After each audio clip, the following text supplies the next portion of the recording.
Hi, hello guys.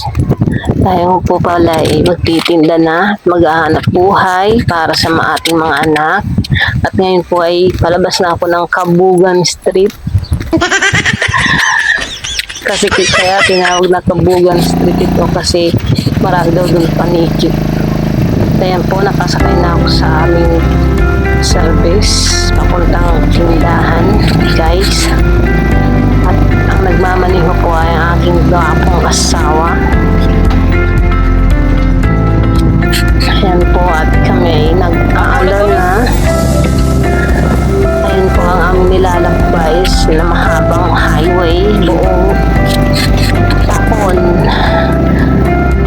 Mas gusto ko pa ang mag-rides parang ayaw ko nang bumaba guys. Parang gusto ko lang ng ganitong andar ng andar. Medyo malayo nga pala kami guys sa bayan, kaya medyo nagbabiyahe pa kami guys.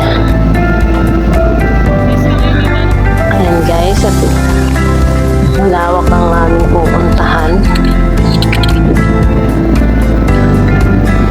Enjoy na enjoy talaga ako pag kami araw-araw ganito.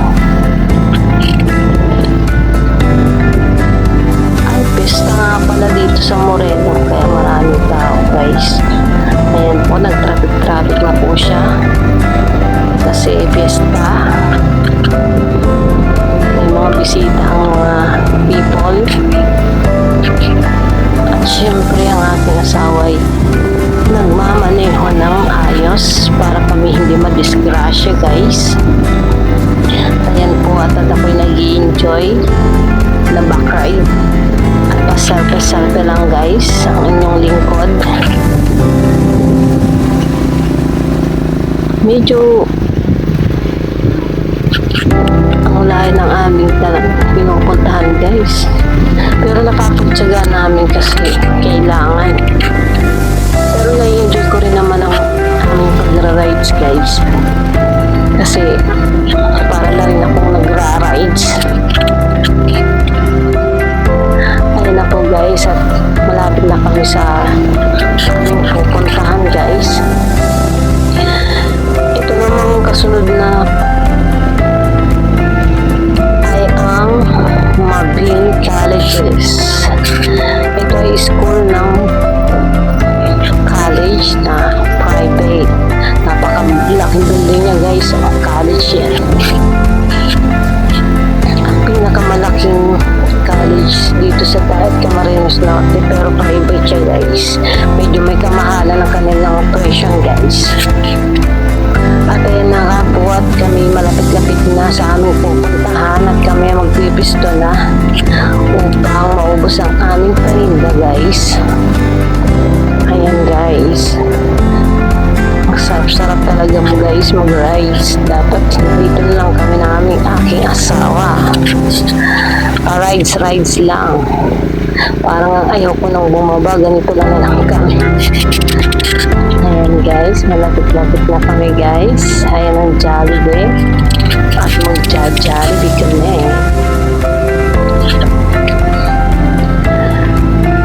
Maluwag-luwag ang traffic dito at walang masyadong tao, kaya dire-diretso lang kami guys.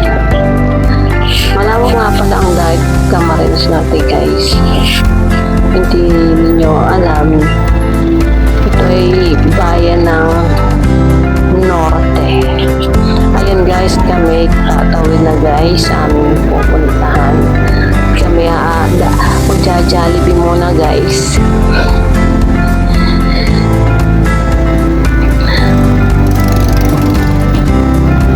Diba guys, sa layo-layo pa namin, nakala ko lapit na, layo-layo pa pala. At medyo na-traffic nga kami dito guys.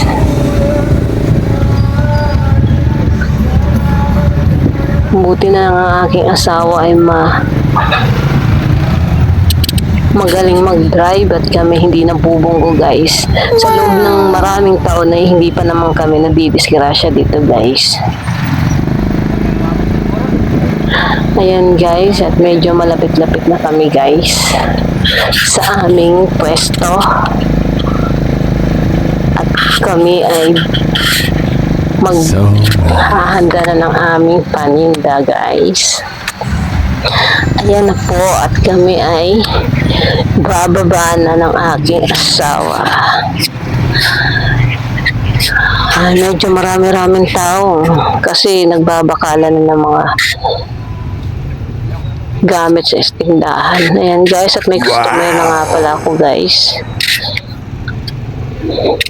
Yan ang aking hanap buhay sa araw-araw, guys. Akala nyo masarap ang buhay natin, di ba?